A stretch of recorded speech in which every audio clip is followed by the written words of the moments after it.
जय हिंद दोस्तों, हमारा बिहार में आपका स्वागत है। और दोस्तों आज है 5 मार्च 2021 और 5 मार्च 2021 से जितने भी करंट अफेयर्स के क्वेश्चन हैं जो राष्ट्रीय व अंतर्राष्ट्रीय स्तर के हैं उसको आज हम डिस्कस करेंगे।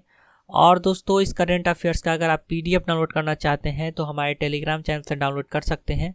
टेलीग्राम एप्लीकेशन में सर्च कीजिए हमारा बिहार एचबी और चैनल को ज्वाइन कीजिए। वहाँ पे आपको सारे दिन का पीडीएफ हिंदी और इंग्लिश दोनों लैंग्वेज में मिल जाएगा। और दोस्तों इस एपिसोड के लास्ट में मैंने रिवीजन का 2 प्रश्न रखा है जिसका आंसर आप लोगों को कमेंट बॉक्स में देना है, तो लास्ट तक बने रहिए। तो चलिए शुरू करते हैं। तो दोस्तों आज का पहला प्रश्न है, हाल ही में आवास और शहरी मामले के मंत्री हरदीप सिंह पुरी ने नगर निगम के प्रदर्शन सूचकांक 2020 की अंतिम रैंकिंग जारी की है। इसके अनुसार कौन सा नगर पालिका प्रथम स्थान पे आया है? तो इंदौर आया है प्रथम स्थान पे इस रैंकिंग में। ठीक है, ये ऑप्शन इसका सही हो गया। और मिलियन प्लस श्रेणी में इंदौर सबसे अधिक अंक प्राप्त किया है। दूसरे स्थान पे सूरत और तीसरे स्थान पे भोपाल है। और मिलियन से कम श्रेणी में यानी 10 लाख से कम श्रेणी जनसंख्या वाले शहर में या नगर निगम में नई दिल्ली नगर पालिका प्रथम स्थान पे आया है। दूसरे स्थान पे तिरुपति और तीसरे स्थान पे गांधीनगर आया है। अगला प्रश्न है, हाल ही में जारी की गई ईज ऑफ लिविंग इंडेक्स 2020 के अनुसार मिलियन प्लस श्रेणी में कौन सा शहर प्रथम स्थान पे आया है? तो ईज ऑफ लिविंग इंडेक्स 2020 में मिलियन प्लस श्रेणी में दोस्तों बेंगलुरु प्रथम स्थान पे आया है। बी ऑप्शन सही हो गया। मिलियन प्लस श्रेणी में प्रथम स्थान पे बेंगलुरु, दूसरे स्थान पे पुणे और तीसरे स्थान पे अहमदाबाद है। और 1 मिलियन से कम वाले श्रेणी में शिमला को प्रथम स्थान मिला है। अगला प्रश्न है, हाल ही में भारत ने किस तिथि को जवाहर दिवस के रूप में मनाया है? तो 4 मार्च को। ठीक है, डी ऑप्शन सही हो गया। और चबाहार पोर्ट भारत प्रशांत क्षेत्र के यूरेशिया को हिंद महासागर क्षेत्र से जोड़ने की उद्देश्य का प्रमुख स्तंभ है। और हाल ही में दोस्तों मनाया गया दिवस एक बार रिवीजन कर लेते हैं। तो 3 मार्च को मनाया गया है विश्व श्रवण दिवस जिसका थीम था हियरिंग केयर फॉर ऑल। 3 मार्च को ही मनाया गया है विश्व वन्य जीव दिवस जिसका विषय वस्तु था forest and livelihood sustaining people and planet. 21 फरवरी को मनाया गया अंतर्राष्ट्रीय मातृभाषा दिवस। ठीक है, और वर्ष 2021 का विषय वस्तु था शिक्षा और समाज में समावेश के लिए बहुभाषावाद को बढ़ावा देना। 20 फरवरी को मनाया गया विश्व सामाजिक न्याय दिवस जिसका थीम था a call for social justice in the digital economy. 13 फरवरी को मनाया गया है विश्व रेडियो दिवस जिसका विषय वस्तु था नई दुनिया नया radio. Day of women and girl in science 11 फरवरी को मनाया गया है जिसका विषय वस्तु था कोविड-19 के खिलाफ लड़ाई में सबसे आगे महिला वैज्ञानिक। 10 फरवरी को विश्व दलहन दिवस मनाया गया है। 9 फरवरी को सुरक्षित इंटरनेट दिवस मनाया गया है। और सुरक्षित इंटरनेट दिवस का जो थीम था 2021 का together for a better internet. और डॉक्टर जाकिर हुसैन जयंती 8 फरवरी को मनाया गया है। हाल ही में मानव बंधुत्व का अंतर्राष्ट्रीय दिवस 4 फरवरी को मनाया गया है। दिसंबर 2020 में संयुक्त राष्ट्र महासभा ने 4 फरवरी को अंतर्राष्ट्रीय मानव बंधुत्व दिवस के रूप में घोषित किया था। यह दिवस दोस्तों पहली बार मनाया गया इसलिए वीवीआई है। और यह दिवस 4 फरवरी को पहली बार a pathway to the future विषय के साथ मनाया गया है। ठीक है, चलते हैं अगले प्रश्न की तरफ। तो अगला प्रश्न है, हाल ही में 30वें बिहारी पुरस्कार से किसे सम्मानित किया जाएगा? यानी 30वें बिहारी पुरस्कार के लिए चयनित किए गए हैं मोहन कृष्ण बोहरा। सी ऑप्शन इसका सही हो गया। वर्ष 2020 के लिए 30वें बिहारी पुरस्कार मोहन कृष्ण बोहरा को तस्लीमा संघर्ष और साहित्य नामक उनकी आलोचना की हिंदी पुस्तक के लिए दिया जाएगा। बिहारी पुरस्कार में 2.5 लाख रुपया, एक प्रशस्ति पत्र और पट्टिका पुरस्कार स्वरूप दिया जाता है। इस पुरस्कार को 1991 में के बिरला फाउंडेशन द्वारा स्थापित किया गया था। अगला प्रश्न है, हाल ही में किस भारतीय खिलाड़ी को अंतर्राष्ट्रीय मुक्केबाज संघ चैंपियंस एंड वेटरन्स समिति के अध्यक्ष के रूप में चुना गया है? तो मैरी कॉम को चुना गया है। ये ऑप्शन इसका सही हो गया। साथ ही मैरी कॉम ने जुलाई अगस्त में होने वाले अपने दूसरे और अंतिम ओलंपिक के लिए क्वालिफाई किया है। मैरी कॉम 6 बार विश्व चैंपियन है। नेक्स्ट है, हाल ही में 4 मार्च से किस देश की सबसे बड़ी वार्षिक राजनीतिक बैठक 2 सेंसस की शुरुआत की गई है? तो यह चीन की है। ठीक है, ए ऑप्शन इसका सही हो गया। और चीन की सबसे बड़ी वार्षिक राजनीतिक बैठक है 2 सेंसस जिसकी शुरुआत 4 मार्च से की गई है। अब नाम आया चीन का, तो चलिए चीन के बारे में चीन के से जुड़े कुछ करेंट देख लेते हैं। तो हाल ही में चीन ने 12 फरवरी 2021 को चंद्र नववर्ष मनाया है। चीन ने ऑक्स वर्ष में प्रवेश करते हुए 12 फरवरी 2021 को चंद्र नववर्ष मनाया। यह सबसे महत्वपूर्ण चीनी त्योहारों में से एक है, जिसे चीनी नववर्ष या बसंत महोत्सव के रूप में भी जाना जाता है। दिसंबर 2020 में चीन के नेशनल फार्मास्यूटिकल्स ग्रुप ने सिनोफार्मा से संबंधित बीजिंग संस्थान द्वारा विकसित सिनोवैक टीके को चीन में सर्वाधिक उपयोग के लिए दूसरे कोविड टीका के रूप में मंजूरी दी है। हाल ही में चीन का तियावेन-1 उपग्रह मंगल की कक्षा में प्रवेश किया है। यह चीन का पहला कृत्रिम मंगल उपग्रह है।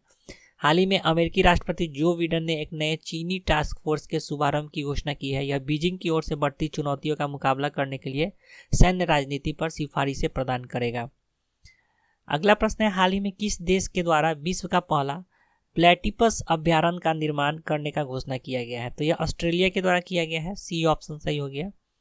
अब दोस्तों नाम है ऑस्ट्रेलिया का, तो चलिए इसके बारे में जानते हैं।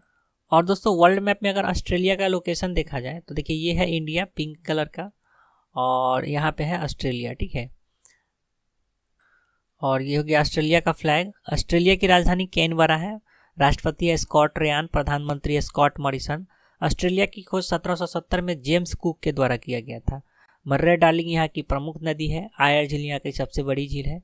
पूर्वी ऑस्ट्रेलिया में दुनिया की सबसे बड़ी महाद्वीपीय ज्वालामुखी की श्रृंखला पाई गई है। इस प्राचीन ज्वालामुखी श्रृंखला का निर्माण 3.30 करोड़ वर्ष पहले हुआ है, और यह करीब 2000 वर्ग किलोमीटर से अधिक भाग में फैला हुआ है। ऑस्ट्रेलिया के पूर्व में ग्रेट बैरियर रीफ है, जो कि विश्व की सबसे बड़ी प्रवाल भित्ति है। ऑस्ट्रेलिया को प्यासी भूमि का देश कहा जाता है। ऑस्ट्रेलिया को कैपिटल ऑफ गेम्स कहा जाता है। ग्रेट सैंडी गिब्सन विक्टोरिया यहाँ की प्रमुख मरुस्थल है। 1 जनवरी 1901 को यह यूके से स्वतंत्र हुआ है। तस्मानिया से ऑस्ट्रेलिया को बॉस जल संधि अलग करता है। सिडनी जो है यहाँ विश्व का सबसे बड़ा प्राकृतिक बंदरगाह है। मेलबर्न इसे ऑस्ट्रेलिया की सांस्कृतिक राजधानी कहा जाता है। अगला प्रश्न है दोस्तों, हाल ही में अंतर्राष्ट्रीय योग महोत्सव का आयोजन कहाँ किया जा रहा है? तो ऋषिकेश में किया जा रहा है अंतर्राष्ट्रीय योग महोत्सव का आयोजन। बी ऑप्शन इसका सही हो गया।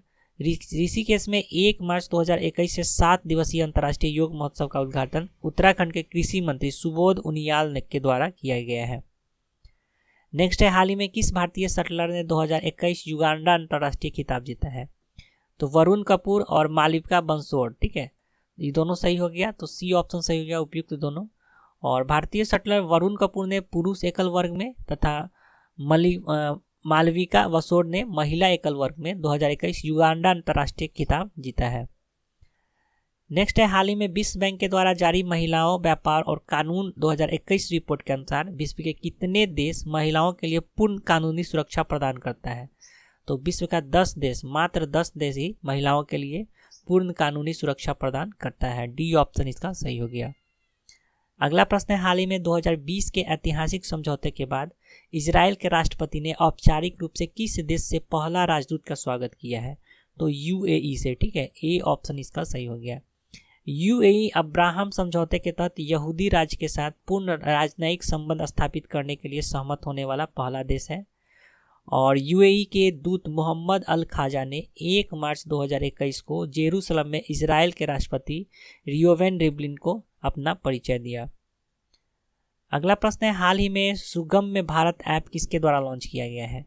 तो सुगम्य भारत ऐप लॉन्च किया गया है थावर चंद गहलोत जी के द्वारा। सी ऑप्शन सही हो गया। सामाजिक न्याय और अधिकारिता मंत्री हैं थावर चंद गहलोत। इन्होंने 2 मार्च 2021 को सुगम्य भारत ऐप लॉन्च किया है। साथ ही एक्सेस द फोटो डाइजेस्ट नामक पुस्तक को भी लॉन्च किया है इन्होंने। अब ऐप का नाम है, तो हाल ही में जितने भी ऐप और वेबसाइट लॉन्च किए गए हैं उसके बारे में कुछ जान लेते हैं। तो हाल ही में Punjab state cooperative agriculture development bank ने PSCADB मोबाइल ऐप लॉन्च किया है। हाल ही में एस जयशंकर के द्वारा ब्रिक्स 2021 का वेबसाइट लॉन्च किया गया है। हाल ही में राष्ट्रीय सूचना विज्ञान केंद्र के द्वारा व्हाट्सएप के तर्ज पर संदेश नामक मैसेजिंग प्लेटफॉर्म लॉन्च किया गया है। हाल ही में विज्ञान और प्रौद्योगिकी विभाग के तहत नौकरी पोर्टल लॉन्च किया गया है, ठीक है। मूल्यांकन परिषद ने विज्ञान और प्रौद्योगिकी विभाग के तहत प्रौद्योगिकी सूचना पूर्वानुमान और मूल्यांकन परिषद ने नौकरी पोर्टल सक्षम शुरू किया है, ठीक है। और मणिपुर के मुख्यमंत्री एन वीरेन सिंह ने जैविक उत्पाद की एक नई श्रृंखला और लूमी कनेक्ट एप्लीकेशन लॉन्च किया है। हाल ही में 23 जनवरी 2021 को निर्मला सीतारमण जी के द्वारा यूनियन बजट एप्लीकेशन लॉन्च किया गया है। और हाल ही में राजनाथ सिंह के द्वारा एरो इंडिया 21 नामक मोबाइल एप्लीकेशन लॉन्च किया गया है। हाल ही में 25 जनवरी को 11वीं राष्ट्रीय मतदाता दिवस के अवसर पर रामनाथ कोविंद जी के द्वारा इलेक्शन कमीशन ऑफ इंडिया के वेब रेडियो हेलो वोटर्स का शुभारंभ किया गया है। हाल ही में भारतीय एक्साइज जनरल इंश्योरेंस ने अपनी नई ऐप कृषि शाखा को लॉन्च किया है। अगला प्रश्न है, हाल ही में समुद्री भारत शिखर सम्मेलन 2021 मैरीटाइम इंडिया समिट 2021 का उद्घाटन किसके द्वारा किया गया है? तो नरेंद्र मोदी जी के द्वारा। बी ऑप्शन सही हो गया। 3 दिवसीय इस शिखर सम्मेलन का आयोजन 2 मार्च से 4 मार्च तक किया गया है। यह आभासी मंच पर बंदरगाहों, जहाजरानी और जल मार्ग मंत्रालय द्वारा आयोजित किया गया है। नेक्स्ट है दोस्तों, हाल ही में 45वां सिविल अकाउंट्स डे कब मनाया गया है? तो 45वां सिविल अकाउंट्स डे मनाया गया है 1 मार्च के दिन। डी ऑप्शन इसका सही हो गया। 45वां सिविल अकाउंट डे 1 मार्च 2021 को नई दिल्ली में मनाया गया है। वित्त मंत्री निर्मला सीतारमण इस कार्यक्रम की मुख्य अतिथि थी और यह वार्षिक कार्यक्रम पहली बार वर्चुअल मोड में मनाया गया है। नेक्स्ट है, हाल ही में किस राज्य को 2020-21 हीरो इंडिया वुमेन लीग का मेजबानी सौंपा गया है? तो उड़ीसा करेगा मेजबानी 2020-21 हीरो इंडिया वुमेन लीग का। ठीक है, ये ऑप्शन इसका सही हो गया। हाल ही में इसकी घोषणा अखिल भारतीय फुटबॉल महासंघ के द्वारा किया गया है। वर्ष 2022 में AFC महिला एशियाई कप का मेजबानी करेगा भारत।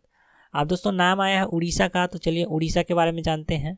तो दोस्तों भारत के मैप में अगर उड़ीसा का बात किया जाए तो उड़ीसा से सटे अन्य राज्यों की सीमा, अन्य राज्य जो है देखिए पश्चिमी बंगाल है, झारखंड है और छत्तीसगढ़ है, उसके बाद है आंध्र प्रदेश। उड़ीसा की राजधानी भुवनेश्वर है, मुख्यमंत्री नवीन पटनायक है, राज्यपाल है गणेशी लाल। बाली यात्रा उत्सव, नुआखाई महोत्सव, ये जो है दोस्तों उड़ीसा की महोत्सव है। और उसके अलावा बलराम योजना, निर्माण कुसुम योजना, सौर जल निधि योजना, जल साथी कार्यक्रम, ये सब कार्यक्रम जो है उड़ीसा के हैं।